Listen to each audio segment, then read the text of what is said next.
Wanted to give everybody an update since it's been a long time since I've put anything online, but I actually just got back in China. So I went over in September, spent a few months, and missed the family greatly, of course, over all the holidays. And then around Chinese New Year, decided to come back and went ahead and got the China vaccine. So I've been injected with the Sinopharm, 2 injections of that.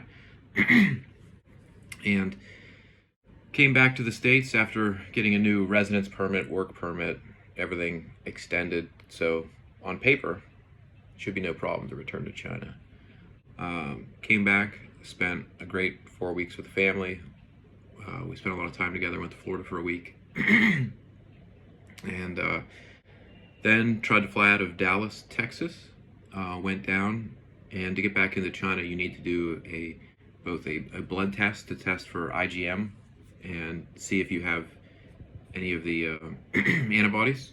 And the IgM is the one that spikes very quickly and then comes down after you've had the virus. So did that, as well as the PCR up the nose test, and you have to do it exactly 48 hours before your flight. It's a really tight timing schedule type thing, and then you turn it into the embassy in Washington, D.C. Well, my first test came back as positive for IgM, and that's because I had COVID injected into me in China just a month prior.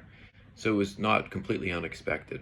I was rejected to get back on the flight. Got a red code instead of a green code. Thought that might have been the reason, so I reapplied a couple times, explaining my situation, still no.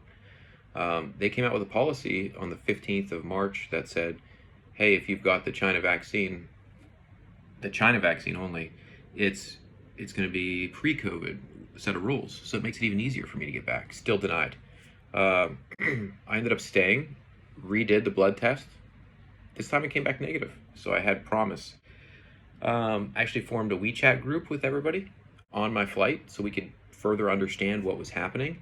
And I ended up getting rejected again. And I'm in the hotel in Frisco, Texas, and I was going to meet a coworker for lunch who's on our travel team. And as I'm coming down the elevator, a Chinese guy got on, and he had a mask, and we both did. And I asked him, 你是中国人吗? I said, are you Chinese? And he laughed and said, yeah, and we spoke a little bit. And then, he asked where I'm going with such a large bag, and I explained. Turns out his uncle works for the Chinese State Department, and he offered to help me get back into China. It's been amazing. So I got his contact information, and he had some people reach out in Washington, D.C. Well,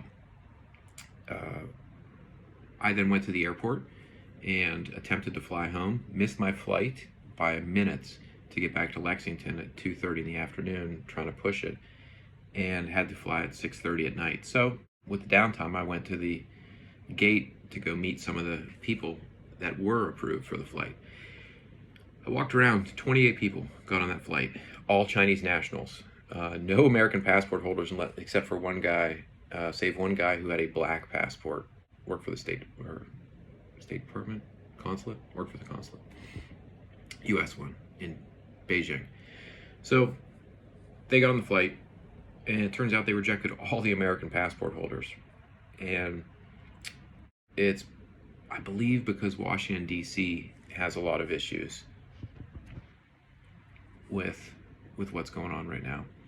I was told that people get through San Francisco a little bit easier. So plan was come back to Kentucky for another week, regroup, and head to San Francisco. So I did that. Flew out to San Francisco 2 days early, did another blood test, COVID test. Both came back negative this time. Stayed in the Tenderloin district, and it was interesting as well. Different stories there. And then got on the flight, and I thought I was the only Westerner on the flight. There were a couple others. There was a family of 4 actually that were with the State Department. They flew over. But yeah. So now I'm back in quarantine in Shanghai, and the hotel is 4 times as expensive. It's 400 RMB. So That's like 60 bucks a night, and it's probably twice as good as my other quarantine hotel that I'm in. So it's I've got 7 days in here, and then hopefully 7 in my apartment in Shanghai.